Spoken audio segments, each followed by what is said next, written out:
Bueno, hoy día leía algunas reacciones en una conferencia de prensa que daban los jugadores chilenos con relación a lo que va a ser este encuentro con nuestra selección este lunes y calificaban básicamente este encuentro como una batalla, ¿no? Y la verdad es que los mismos futbolistas han dicho que es un partido bastante complicado, pero además de la condición física, el entrenamiento que requieren para poder estar en buen ritmo en este encuentro, ellos me imagino que necesitan también estar preparados psicológicamente. Para hablar de este tema y demás, estamos esta tarde con Dante Nieri, él es psicólogo deportivo y además profesor de la Universidad de Lima. ¿Cómo está? Sí, muy bien, gracias por la invitación. Bueno, ¿cómo más o menos podríamos, o usted, ¿no?, desde su punto de vista, darnos algunos visos de cómo se presenta el jugador peruano frente a un partido tan complicado con una selección que viene a ser el clásico, ¿verdad?, del fútbol? Sí, bueno, los partidos con Chile tienen mucha historia y dentro de esa historia tiene elementos que escapan un poquito a lo netamente futbolístico, ¿no? Lo que tendría que hacer el equipo es enfocarse en lo que sabe hacer bien, ¿no? Que es jugar. Ha tenido pasajes muy buenos en el último partido de fútbol y jugar con intensidad, porque va a ser un partido duro, va a ser un partido exigente, con un rival que maneja bien una serie de variables que a nosotros se nos complica desde índole emocional. Ellos están de local, y además tienen a toda su hinchada. Todo en contra, ¿no? A eso justamente de repente iba usted. La hinchada nos va a pifiar. Desde el himno nacional probablemente no nos lo van a dejar entonar bien. Y toda la presión de que se tiene que ganar. Y nos van a jugar fuerte y de repente no nos van a arbitrar de repente como quisiéramos. Entonces todos esos elementos se tienen que planificar y anticipar para que puedan tener un buen manejo emocional. El éxito de este partido pasa, bueno, obviamente por jugar bien al fútbol, pero por una gestión de sus emociones importante. Van a tener que tener una importante tolerancia a la frustración, un buen control emocional, un buen manejo de sus emociones. ¿Cómo se logra ello en un futbolista, teniendo todas estas variables? Todo, así como, digamos, el fútbol tiene las áreas técnico, táctica, física y mental. La parte psicológica, la parte mental es totalmente entrenable. Estas variables, me imagino que Areque y su comando técnico ya deben tener esto claro y deben estos días haber planificado para trabajar en esa línea, ¿no? Va a ser un partido importante en el cual tenemos que... ¿Cómo se trabaja con un futbolista sobre esa línea? Bueno, hay diferentes marcos teóricos y dependerá de las características de cada individuo, si trabajas individualmente o colectivamente, ¿no? Hay jugadores que son, digamos, más calentones, se podría decir, claro, y otros no tanto. Entonces, por ejemplo, en ese sentido, el partido pasado con Bolivia, me parece que hubo en el manejo emocional un buen trabajo previo, porque se manejó bien el tema de las tarjetas, salvo una al arquero galese que podría ser incluso discutible, con lo cual estamos llegando con todos los jugadores aptos para este importante partido. Entonces es muy importante trabajar y planificar eso, ¿no? Mientras más variables se puedan controlar, mejor. Entonces hay que anticiparse, hay que, digamos, prepararse para lo peor, pero esperar lo mejor. Claro, ir más o menos con esa mentalidad, pero un trabajo de ese tipo, por ejemplo, con jugadores conocidos que también en algún momento han tenido cierto tipo de reacciones, como el mismo Paolo Guerrero, ¿cómo se trabaja con él para decirle, no vas a encontrarte con un equipo que te va a provocar, que van a llegar incluso hasta la agresión sexual, ya por decirlo más, ¿no? Como sucedió con la selección de Uruguay? ¿Cómo puedes tú preparar a un jugador para llegar bien, ¿no? O sea, bien templado a la cancha. Bueno, un jugador como Paolo sabe esas cosas, sabe cómo se maneja esos temas, es muy experimentado, y lo que se necesita de él es que juegue. Cuando Paolo, el mayor daño que puede hacer Paolo es cuando está pensando en jugar. Paolo realmente tiene una capacidad de toma de decisión en el área, constantemente toma la mejor decisión para definir, ¿no? Entonces, la mejor respuesta a una agresión, a un insulto, no es ir y golpear al rival, sino contestarle con su juego, con su fútbol.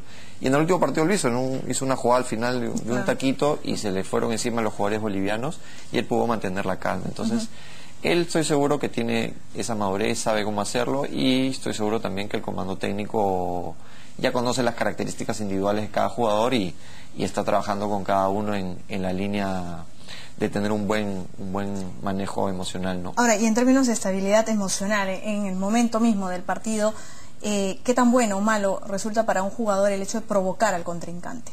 Depende de las características individuales. Habrá algunos que les gusta, se sienten cómodos y hay otros que no. Depende de esas características. ¿Es una forma de desfogar de pronto? No, o hacer un juego mental, ¿no? Un poco tratar de hacer que el otro se pique y, como dice el dicho, el que se pica pierde, ¿no? Entonces, cuando de repente haces que un jugador como James o Cuadrado estén más preocupados por golpearte, en vez de jugar y desplegar todo su talento, lo ha sacado mentalmente el partido. E incluso lo puede sacar físicamente el talento. Cuando llega, eso lo lleva a una agresión y que será, y lo más probable ante una agresión será que le saquen la tarjeta roja, ¿no? Un poco el jugador Jara con Cavani estaba jugando a eso, ¿no? A provocar para que tenga una reacción y logró el objetivo deseado. Ahora, pero claro, es que hay dos opciones. Yo me imagino que en esas dos posiciones ninguna son las más, digamos, favorables. O sales a atacar, no solamente futbolísticamente, sino en este caso, como estamos hablando, el hecho de provocar al contrincante, o simplemente te dedicas a defenderte. El partido es largo, tiene diferentes momentos. Van a haber en los cuales vamos a tener buenos momentos y van a haber momentos en los cuales tenemos que estar también preparados para sufrir, que se nos van a venir encima, que tienes a la hinchada encima, que de repente no nos arbitran como quisiéramos. Entonces, un montón de elementos para los cuales tenemos que prepararnos y anticiparnos en ese sentido. Es un partido que hay que jugarse con cabeza fría, pero con corazón caliente.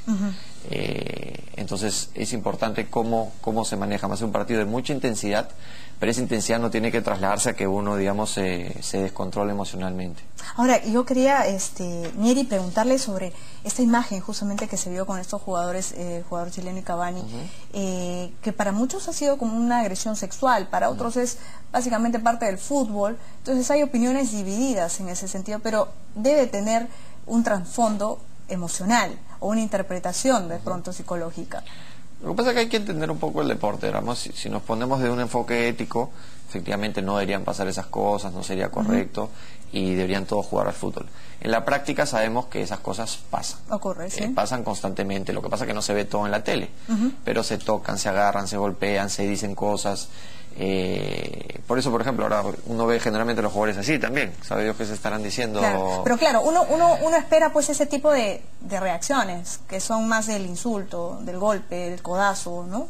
La patada, pero ya el tema erótico de andar toqueteándose para... Pero eso no es nuevo ahora, claro. O sea, que se tocan los glúteos y los genitales, o sea, viene de años, ha salido recién una foto famosa de hace tiempo cuando Mitchell le agarra los genitales al pibe Valderrama, ¿no? Por ejemplo. Sí, claro. No, pero ocurre con mayor frecuencia, dicen, en el fútbol sudamericano. Más. Esa fue en Europa, creo.